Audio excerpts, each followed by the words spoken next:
এই দেখো গোবিন্দ জবা ফুলের গাছটা মরেই যাচ্ছিল, আবার দেখছি নতুন ফুল হয়েছে, একটা সুন্দর একটা হলুদ গোবিন্দ জবা হয়েছে। আর সাদা ফুল গাছে কত ফুল ফুটেছে তাই দেখো, তোমাদের দেখাই কত ফুল ফুটেছে। এই দেখো, এই দেখো গাছের পাতা ফাঁকা করে করে এই দেখো কত ফুল ফুটেছে গাছটাতে। এই দেখো এই গাছটাতেও এত ফুটেছে, আবার এই গাছটাতেও দেখো কত ফুল ফুটেছে। দেখো প্রচুর ফুল ফুটেছে, প্রচুর সাদা ফুল ফুটেছে। এই গাছটা একদমই মরে যাচ্ছিল গোবিন্দ জবাটা। এই দেখো এই গাছটাতেও ফুল ফুটবে।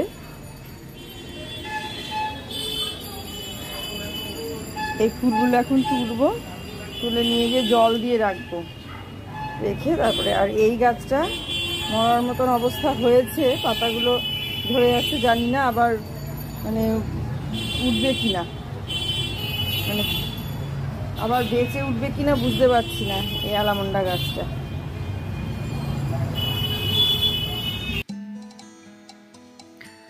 দেখলে তোমাদের সকালের প্রতিদিনের মতো গাছগুলো দেখিয়ে দিলাম। সুপ্রভাত, নমস্কার জানিয়ে আজকে আবার একটা নতুন দিন শুরু করলাম। নতুন দিনে নতুন সকালে আবার একটা সুন্দর নতুন ভ্লগ নিয়ে চলে আসলাম তোমাদের সামনে। আমার ঘরে বাইরে লাইফস্টাইলে তোমাদের সবাইকে স্বাগত জানাচ্ছি। তোমরা এসো, দেখো সারাদিন আমি কি করছি। আশা করছি তোমরা নিশ্চয়ই ভীষণ ভালো আছো, আর আমিও ভীষণ ভালো আছি। দেখতে দেখতে সেই সকাল হয়ে গেল, আবার সেই সকাল থেকে শুরু করে দিলাম নিত্য নৈমিত্তিক দিনের কাজ। সকালে এসে বাইরেটা একটু আমিও দেখলাম, তোমাদেরও দেখালাম। গাছগুলোর অবস্থা সম্পর্কে তোমাদের একটু জানিয়ে দিলাম, ওদের কি অবস্থা হয়েছে, ওরা কেমন আছে, কতগুলো ফুল দিল আমাকে, কি করলো, সেগুলো সব তোমাদের জানিয়ে দিলাম, দেখিয়ে দিলাম। দেখিয়ে আমি এবার ফুলগুলো সব একটা একটা করে তুলতে শুরু করলাম। ফুলগুলো তুলছি আর ছোটোবেলার কথা মনে হচ্ছে। ছোটোবেলায় এরমভাবে ফুল তুলতাম না আমরা, জানো। আমরা ছোটোবেলায় কি সুন্দর বাইরে চলে যেতাম, ভোরবেলায় উঠে চলে গিয়ে গাছ থেকে ফুল তুলে নিয়ে আসতাম। বড় বড় সমস্ত গাছ, নিচ থেকে হাত পাওয়া যেত না, তাই ভাবছি যে গাছে উঠে ফুল তুলতে হতো। আর এখন দেখো কেমন ছোট্ট টবে টবে ছোট্ট ছোট্ট গাছগুলো, সেখানে এত ফুল ফুটছে, আর সেই ফুলগুলো তুলে আমরা ঠাকুরের পায়ে দিচ্ছি। কিন্তু সেরকম তো ছোটোবেলায় করিনি আমরা। ভোরবেলায় উঠে যেতাম, কে কার আগে ঘুম থেকে উঠে গিয়ে ফুলগুলো তুলে নিয়ে আসতে পারে, আর সাজি ভর্তি করে ফুল তুলে নিয়ে আসতাম।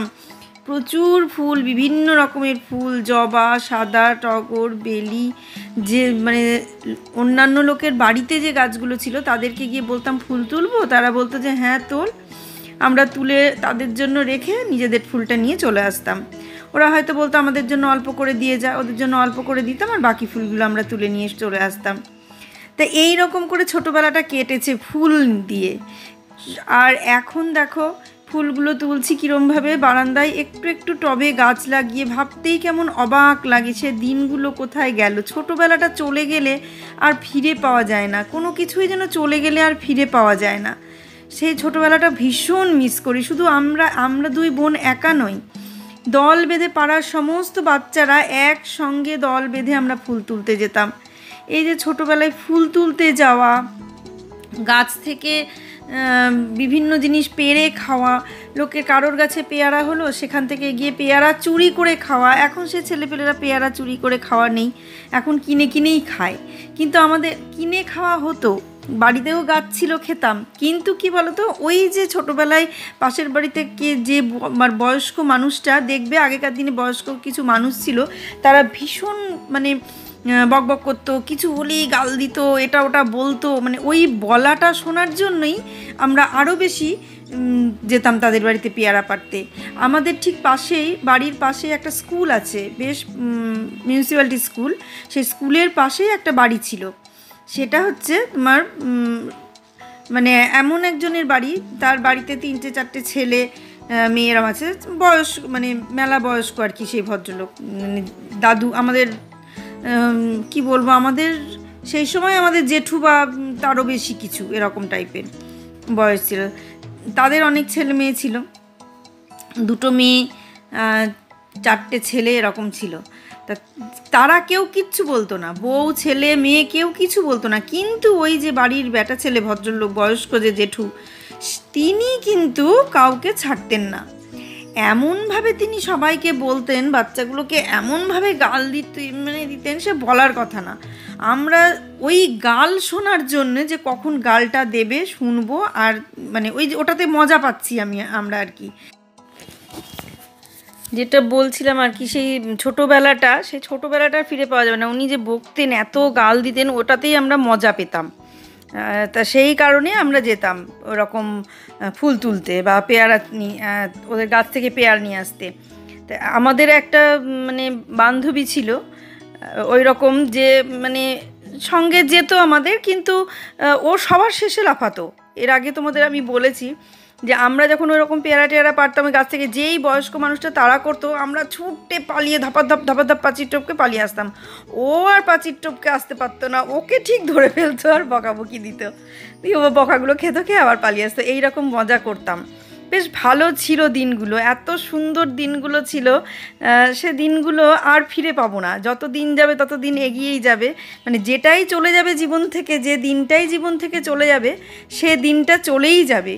সে দিনটা ফিরে পাওয়াটা খুব কঠিন। সেই কারণে পেছন দিকে আর তাকিয়ে লাভ নেই, সামনের দিকেই তাকাতে হবে। এখন যেমন আমি ভাবি যে এই ব্লগটা যদি আমি আরও আগে শুরু করতাম, যখন থেকে ধরো শুরু করেছিলাম, আমি লকডাউনের ওই সময় থেকে শুরু করেছিলাম 20 সাল থেকে। তখন কি করলাম, ওই 20-21 সালে শুরু করলাম, করে 15-20টা মতন ব্লগ দিলাম, দিয়ে 40-42টা মতো সাবস্ক্রাইবার হলো, ভিউজও বাড়ছিল। কিন্তু আমি তখন ভাবলাম যে এরকমভাবে বোধহয় হয় না, সাবস্ক্রাইবার এরকমভাবে বোধহয় হয় না, আরও প্রচুর সাবস্ক্রাইবারের দরকার। 1 বছরের মধ্যে কি করে কমপ্লিট হবে, কি করে না, হ্যান ত্যান, এটা হবে না, আর এটা আমি পারবো না। এই ভেবে সেই প্রথমবার আমি ছেড়ে দিলাম।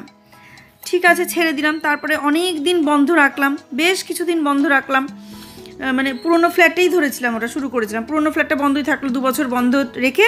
তারপর যখন নতুন ফ্ল্যাটে আসলাম, এসে আবার একটা চ্যানেল করলাম। সেই চ্যানেলটার নাম ছিল ইচ্ছেমতি। সেই চ্যানেলটা শুরু করে সেটাতেও বেশ কিছু ভ্লগ দিলাম।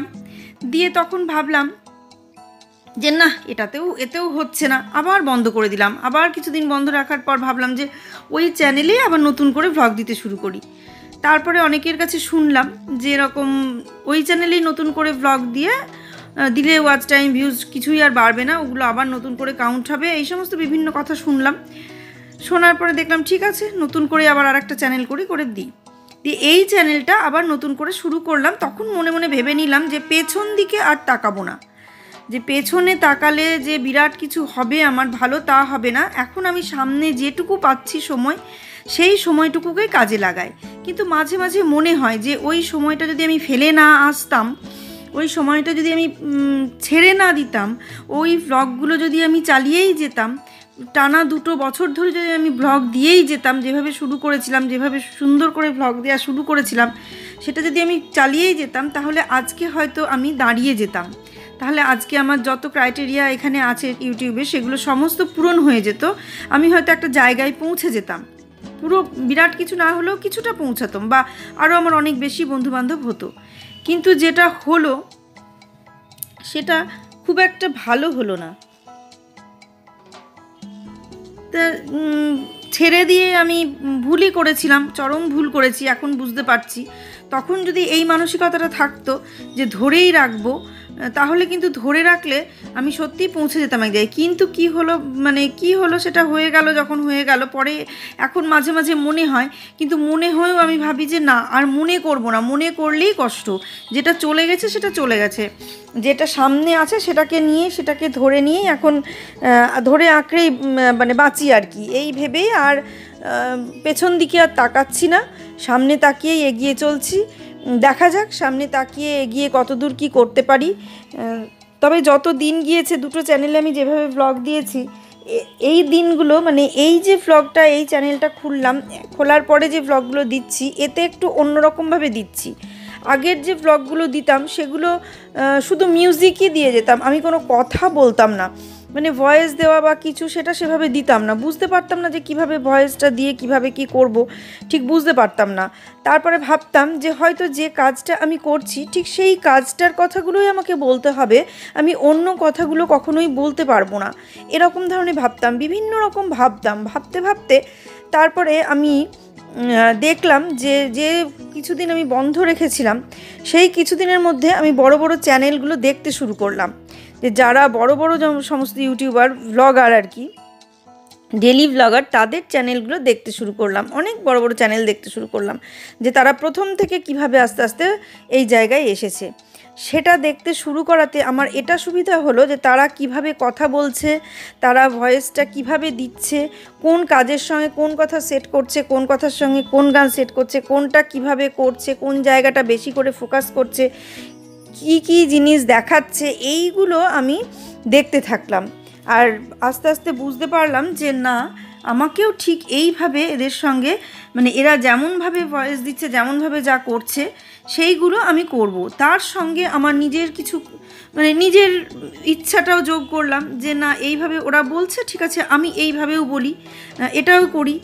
তা এইভাবে সবসময় তো আর সবটা শুনে হয় না, তবে হ্যাঁ কিছুটা দেখে আইডিয়া তো আমি নিতে পেরেছি যে না এইভাবে মানে এগোনো যায় আর কি, এইভাবে কাজ করলে আমি একটা জায়গায় পৌঁছতে পারবো। তারপর তো অনেকের কথা শুনলামও, সবাই সব প্রশ্নের আমার উত্তর দেয়নি। একজন ইউটিউবার যে আমার প্রশ্নের বিভিন্ন উত্তর দিয়েছে, ব্লগার ডে ওয়ার্ল্ড পাপিয়া, ওই বোনের কথা না বললেই হয় না, ও সত্যি আমাকে বিভিন্ন প্রশ্নের উত্তর দিয়েছে, যখন যেভাবে যা প্রশ্ন করেছি সব উত্তর দিয়েছে। তখন আমি সেগুলো শুনে শুনে আরও অনেকটা বুঝতে পেরেছি, অনেকটা ধৈর্য ধরতে পেরেছি, অনেকটা সাহস পেয়েছি।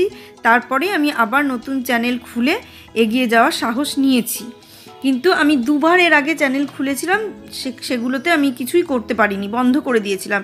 কিন্তু হ্যাঁ, আমি হাল ছাড়িনি যে চ্যানেলটা বন্ধ করে দিয়েছি বলে আবার আমি আর দেব না, এইটা না। যখনই আমি ছেড়েছি তখনই আমার মাথার মধ্যে এসেছে যে আমার ছাড়লে চলবে না, আমাকে আবার নতুন করে শুরু করতে হবে। কিন্তু আমি ওই চ্যানেলেই দিতাম, যেহেতু প্রথমটা আমার 2 বছর বন্ধ ছিল। 2 বছর বন্ধ হওয়ার পরে আর সে চ্যানেলে ভিডিও দিয়ে কোনো লাভ আছে বলে মনে হলো না আমারও, কারণ অনেকটা দিন হয়ে গেছে। যারা আর বেশি তো সাবস্ক্রাইবার ছিল না, যদি সেখানে আমার 10-20 হাজার সাবস্ক্রাইবার থাকতো তাহলে আবার সেই চ্যানেলে আমি যদি ভিডিও দিতাম তাহলে আবার সেটা গ্রো করতো। কিন্তু সেখানে আমার 48-42টা মাত্র সাবস্ক্রাইবার হয়েছিল, কাজে সেই চ্যানেল গ্রো করার কোনো প্রশ্নই আসে না, তাই ওই চ্যানেল বন্ধ করে দিলাম। তাই পেছনে তাকিয়ে আমি আর কষ্ট পাই না এখন যে ওটা করলে ভালো হতো, হয়তো অনেকটা ভালো হতো, হয়তো আমি আরও এগিয়ে যেতে পারতাম। এটা মাঝে মাঝে মনে হলেও সেটাকে আমি মন থেকে সরিয়ে দিই। অনেক কিছু এরকম মনে হয়, কিন্তু সব কি মনে ধরে রাখা যায়? সব তো মনে ধরে রাখতে গেলে জীবনে বাঁচতেই পারবো না।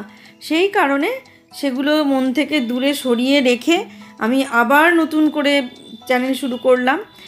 আর একটা ব্যাপার হচ্ছে, আমি কখনো যে ঘরে বউ বলে যে শুধু ঘরে বসেই থাকবো, এই ব্যাপারটা আমার মাথার মধ্যে আসে না। আমার মনে হয় সবসময় কোনো না কোনো কাজের মধ্যে থাকি। আর যখন আগের কথা যেটা বলছি, শ্বশুরবাড়িতে যখন থাকতাম, একদম ছোট ছিলাম, সেটা তো আলাদা জীবন। মা বাবার সংসারে থাকতাম, ছুটে বেড়াতাম, খেলে বেড়াতাম, পড়াশোনা করতাম, বন্ধু বান্ধব হ্যান ত্যান বিভিন্ন ব্যাপার নিয়ে একটা আলাদা জীবন, সেটা আলাদা জগৎ, ওই জগৎটাই পুরো আলাদা। সেখানে কোনো কিছু লাগে না, কোনো কিছু ক্রিয়েটিভিটি কিছুই লাগে না। সবসময় যেন ক্রিয়েটিভ জিনিস তৈরি হয়ে যাচ্ছে নিজেদের মধ্যেই, অটোমেটিক তৈরি হয়ে যাচ্ছে। সেখানে কোনো ক্রিয়েটিভ জিনিস তৈরি করতে হয় না, কোনো ক্রিয়েটিভিটি লাগে না জীবনে, আপনি সব কিছু হয়ে যায়। তারপর যখন আস্তে আস্তে বড় হলাম, বুঝতে পারলাম যে আমার জীবনটা আস্তে আস্তে অন্যদিকে চলছে। তারপর বিয়ে হওয়া, বিয়ে হয়ে শ্বশুরবাড়িতে এসে সংসার করা, বিভিন্ন রকম ব্যাপার। যখন বিয়ের আগে পর্যন্তও বুঝতে পারিনি যে আমি এইভাবে বাঁচতে হবে। বিয়ের পরে আজ সকাল থেকে দেখলে আমি কি কি কাজ করলাম, যা যা করলাম মোটামুটি সেগুলো শেয়ার করলাম। এখনো অনেক কাজ বাকি, সেগুলো সবই করব, সবই তোমাদের সঙ্গে মোটামুটি শেয়ার করব। সব তো শেয়ার করতে পারবো না, যেটুকু পারবো সেটুকু শেয়ার করব। আর সকালে তো এসেছিল, টগরি রান্না করে দিয়ে চলে গেছে। বুবাই আজকে অফিস গেল, কিন্তু ভাত খেয়ে গেল না, রুটি খেয়ে গেল। ওদের অফিসে আজকে খাওয়া আছে, বললো মাংস ভাত খাওয়া আছে, আজকে আর খেয়ে যাব না, ভাত খেয়ে যাব না, রুটি খেয়ে যাব। ওখানে গিয়ে ভাত খেয়ে নেবো দুপুরে। এমনিতে ও দুবারই ভাত খায়, তবু আজকে মনে হলো, সেই কারণে রুটি খেয়ে গেল, ওখানে গিয়ে ভাত খেয়ে নেবে। আর এদিকে টিফিন আর কিছু নিয়ে যায়নি। তাই আজকে অনেকটা কাজ কম, অনেকটাই কম। এখন শুধু আমাদের যা খাওয়া দাওয়া, আমার খাওয়া তো সেই রকমই জানো, এই চলছে। আর দেখলে কালকে এগুলো সমস্ত তুলে কাঁচা হয়েছিল, যেগুলো মানে পাতলাম এখন, সেগুলো কালকে তুলে সব কেটেছিলাম, আর আজকে এখন এগুলো সব পেতে দিলাম। তাহলে বাকি সময়টা দেখো আমি কি কি করি, সেগুলো তোমাদের সঙ্গে আস্তে আস্তে শেয়ার করে দিচ্ছি। সব কাজ শেয়ার করতে পারবো না, যেটুকু পারবো সেটুকু করবো। আর এই যে আজকে পুজো আমি করিনি, আজকে পুজো বুবাই করেছে। এই দেখো গোপাল বাবাজিকে একটা গোবিন্দ জবা দিয়েছে, একটাই গোবিন্দ জবা ফুটেছিল। গোবিন্দ জবাটা মানে মরতে মরতে গোবিন্দ জবার গাছটা আবার বেঁচে গেল। যাই হোক, তা আজকে ফুল ফুটেছে একটা, সেই ফুল তুলে নিয়ে বুবাই অফিস যাওয়ার আগেই পুজো করে দিয়ে গেল। এই দেখো গোপালকে দিয়েছে গোবিন্দ জবাটা, আর গুরুদেবকেও কটা ফুল দিয়েছে। এই দেখো অনেকগুলোই মোটামুটি ফুল হয়েছিল, গুরুদেবকে দিয়েছে, এখানে লোকনাথ বাবাকে দিয়েছে, আবার এখানে শিবের মাথায়ও দিয়েছে দুটো। তাই দেখালাম আর কি। সবাই মানে পুজো হয়ে গেছে, সকালবেলাতেই পুজো করে দিয়ে চলে গেল অফিস যাওয়ার আগে। আমি করলে তো দেরি হয়, কিন্তু ও যেহেতু করলো তাই সকাল সকালই পুজো দিয়ে চলে গেল।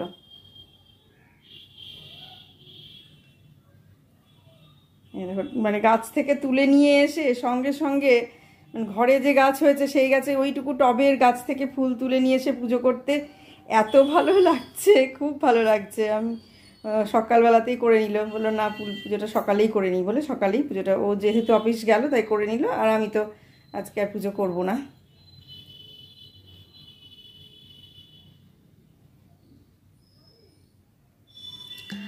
যেটা বলছিলাম, বিয়ের আগের জীবন আর বিয়ের পরের জীবন পুরোটাই আলাদা। বিয়ের আগে ভাবতাম, যখন বিয়েটা হচ্ছে, প্রথম কথা তো বিয়ে করতে চাইনি এত তাড়াতাড়ি, তাও যেহেতু বাড়ি থেকে দেখে শুনে বিয়েটা দেবেই ঠিক করেছে, তখন আর কিছু করার নেই, বিয়ে করতেই হবে। তা অতটা তাড়াতাড়ি সেটা আমি মানে স্বপ্নেও ভাবিনি যে এতটা তাড়াতাড়ি আমার বিয়ে হয়ে যাবে। তাই সেই জন্য আমার জীবনের কষ্টটা আরও অন্যরকম। ভাবার আগে বিয়েটা হয়ে গেল। একটা নির্দিষ্ট সময় পরে মানুষের বিয়ে হয়, যখন সে বোঝে যে এইবার আমার বিয়েটা হবে, কিন্তু আমি কিছু বোঝার আগেই আমার বিয়েটা হয়ে গেল, দিয়ে দিল বাড়ি থেকে আর কি। আমার একদম ইচ্ছে ছিল না, কিন্তু আমার ইচ্ছের কোনো মূল্য তো আর সেই সময় খাটবে না, আর আমি সেই জায়গাতেও ছিলাম না যে আমি জোর দিয়ে বলবো। হ্যাঁ, তবে কি, যেহেতু একটা অতৃপ্ত জীবন, অতৃপ্ত আমার সব কিছু, কোনো কিছু আমার ইচ্ছা পূরণ হয়েছিল না বিয়ের আগে, ঠিক সেই কারণে সেই ইচ্ছা পূরণের জন্য আমি সবসময় চেষ্টা করে যাই। সবসময় মনে হয় আমি যেন কিছু একটা করি। তারপর বিয়ের পরে বুবাই হলো, ওকে পড়ানো শোনানো মানুষ করা, তারপরে আমার নিজের গান বাজনা বিয়ের পর থেকেই আমি শেখা শুরু করলাম, কারণ ওইটাও আমার শেখার ইচ্ছে ছিল, সেহেতু ওটা শেখা হয়নি বিয়ের আগে, সেজন্য সেটাও শিখতে শুরু করলাম। নিজের গান বাজনা শিখলাম, সংসারের বিভিন্ন ধরনের কাজ, গ্রামের বাড়ির যা বিভিন্ন কাজ, গরু বাছুর, ধান পাট, খড়িতে রান্না, সব কিছুই আর কি, সমস্ত কিছু নিয়ে সংসারের বিভিন্ন কাজ। তারপর বুবাইকে মানুষ করা, ওই পরিবেশ থেকে, যে পরিবেশে বুবাই মানুষ হয়েছে, ওখানে গেলে তোমরা বুঝতে পারবে যে ওই পরিবেশে মানুষ হওয়াটা কতটা কঠিন, সেটা বুঝতে পারতে তোমরা, কিন্তু সে পরিবেশটা আমি তোমাদের সেভাবে দেখাতে পারিনি, কারণ সাংঘাতিক বাজে পরিবেশ। ওখানের থেকে ছেলেপেলে মানুষ করা খুব কঠিন, খুবই কঠিন।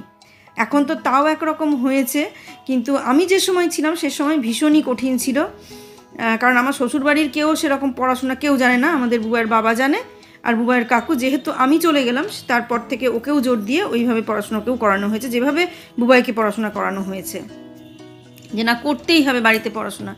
তো সেইভাবে জীবনটা, বিয়ের আগের জীবন একরকম, বিয়ের পরের জীবন একরকম, এইভাবে সংসারের মধ্যে থেকে গেলাম। তারপর যখন সেটা আস্তে আস্তে পরিবর্তন হয়ে গেল, বড় হয়ে গেল, আমি সবসময় বলি ছেলেটা যখন এইচএস পাস করে যায়, তারপর মায়েদের যেন পুরো একটা ফাঁকা জীবন তৈরি হয়ে যায়। সেই সময়টা আমাকে মানে খুব ফাঁকা করে দিল জীবনটা, একদম মনে হলো যেন এর পরের জীবনটা আমি কি করে কাটাবো। সেই সময় চলে গেলাম আমি বহরমপুরে যাওয়ার পরে নিজেদের এলাকা, নিজেদের সেইভাবেই বাস করতে থাকলাম। তারপরে ওইভাবে বাস করতে থাকার পরে মানে সবসময় ভাবতে থাকতাম যে কি করব, এইটা ভাবতে ভাবতে আমি পার্লারে কাজ শিখবো, সেটা বললাম, কিন্তু রাজি হলো না আমার বাড়ির লোক। তারপর কৃষ্ণনগরে গিয়ে বুবাই যখন উড়িষ্যায় চাকরিতে চলে গেল, তখন কৃষ্ণনগরে যাওয়ার পর আমি ফার্স্টেশনে পড়ে গেলাম, আমি ডিপ্রেশনে চলে গেলাম। এতটাই ডিপ্রেশনে চলে যাচ্ছিলাম, আস্তে আস্তে আমাকে বাঁচিয়ে রাখাই কঠিন হয়ে যাচ্ছিল। বাধ্য হয়ে আমাকে তখন পার্লারে কাজটা শেখালো আর সেটা আমি করতে শুরু করলাম। তো সেই কাজটা শেখার পর বেশ হাতে কিছু পয়সা হচ্ছিল, শুধু যে ডিপ্রেশনটা কমছিল তাও না, তার সঙ্গে নিজস্ব হাতে টাকা পয়সা, সবসময় হাতে টাকা পয়সা থাকছিল। তারপর পার্লার বন্ধ হয়ে গেল, হাতে টাকা পয়সা চলে গেল, সেটাও একটা আবার মানসিকভাবে ভেঙে পড়লাম। তখন আবার কি করব, এখানে আসার পর তো কিছু করার নেই, তখন শুরু করলাম ইউটিউব। এটাই হলো ব্যাপার। তা সেই জন্য এখন পেছনে না তাকিয়ে সামনের দিকেই এগিয়ে যায়। যতটা সামনের দিকে এগিয়ে যাওয়া যায় ততটাই মঙ্গল। পেছনের দিকে তাকালেই কষ্ট, মন খারাপ, পেছনে তাকিয়ে কোনো লাভ নেই, সামনে এগিয়ে যায়। ওই জন্য আমি সামনের দিকে এখন ধৈর্য নিয়ে এগিয়ে চলেছি, হাল ছাড়বো না। যেদিন যা হয় হবে, জীবনে কতটা দাঁড়াবো না দাঁড়াবো পরের কথা, কিন্তু যে 200-250 জন বন্ধু আমার আছো, সেই তাদেরকে নিয়ে এগিয়ে চলি। চলতে চলতে ঠিক একদিন ছোট্ট ছোট্ট পায়ে সেই জায়গায় ঠিক একদিন পৌঁছে যাব। সবাই তোমরা পাশে থাকলে আমি ঠিক এইভাবেই পৌঁছে যাব। এইভাবে যেভাবে সাপোর্ট করছো এইভাবেই সাপোর্ট করো, আমি ঠিক পৌঁছে যাব। এইভাবেই তোমরা সাপোর্ট করে যাও, আমি ঠিক একদিন পৌঁছে যাব। তোমাদেরকে নিয়েই এগিয়ে যাব। তোমরা পাশে থাকো আর আমিও তোমাদের প্রত্যেকের পাশে আছি, অবশ্যই পাশে আছি। তোমরা নিশ্চয়ই বুঝতে পারো যে আমি কতটা পাশে আছি তোমাদের। একদিনে না পারলে দিনে দিনে আমি তোমাদের পাশে থাকি। যেদিন পারি সেদিনই আমি তোমাদের সমস্ত কিছু নিয়ে করি, পাশে থাকি, এগিয়ে যাই, তোমাদেরও এগিয়ে নিয়ে যেতে সাহায্য করি। তাই আমার অনুরোধ, তোমরাও আমাকে এগিয়ে নিয়ে যেতে সাহায্য করো, আমার পাশে থাকো। আমাকে লাইক, কমেন্ট, সাবস্ক্রাইব এগুলো তো অবশ্যই করবে। আর যদি ভিডিওগুলো খুব ভালো লেগে থাকে আত্মীয় পরিজনদের মধ্যে শেয়ার করে দিও, আমার আরও ভালো লাগবে। আর ছোট ছোট কমেন্ট করো, যেগুলো ভিডিও করতে আমাকে উৎসাহিত করবে। ব্লগটা আমি এখানেই আজকে শেষ করে দেব, চা খেতে খেতে আজকে শেষ করে দেব।